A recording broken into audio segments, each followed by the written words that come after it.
Faute de preuves, la justice espagnole a abandonné ses enquêtes sur Juan Carlos Ier. Les 3 enquêtes judiciaires qui visaient l'ancien roi d'Espagne ont été classées sans suite et le père de Felipe V a enfin pu regagner son pays d'origine, ce jeudi 19 mai 2022, comme rapporté par l'AFP. L'ex-roi d'Espagne Juan Carlos Ier, parti en exil en août 2020 aux Émirats Arabes Unis sur fond de soupçons de malversation, est revenu pour la première fois, pour une brève visite. CST mercredi soir que l'ancien monarque a communiqué à son fils le roi Felipe V sa décision de se rendre en Espagne à partir de demain et jusqu'au lundi 23 mai, comme indiqué par le Palais Royal dans un communiqué.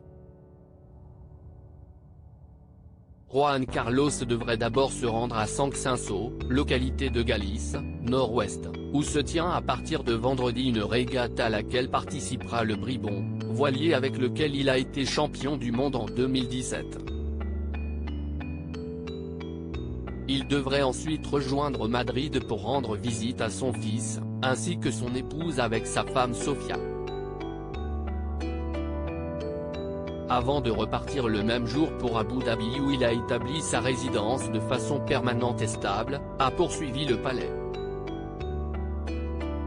Une brève visite qui intervient après que les enquêtes ont été classées sans suite, dans le cadre du désir de Sa Majesté Juan Carlos de se rendre régulièrement en Espagne afin de rendre visite à sa famille et à ses amis dans un cadre privé. Une visite qui a été vivement critiquée, notamment par le parti de gauche radical Podemos, membre du gouvernement de coalition du Premier ministre socialiste Pedro Sánchez. Pourquoi les enquêtes ont-elles été classées sans suite? Car ces enquêtes ne permettent pas d'exercer une action pénale contre Sa Majesté Juan Carlos de Bourbon. Notamment en raison de l'insuffisance d'indices incriminants, de la prescription des délits et en raison de l'inviolabilité dont il bénéficiait en tant que chef d'État jusqu'en 2014, date de son abdication, comme l'a indiqué le parquet espagnol dans un communiqué en mars dernier.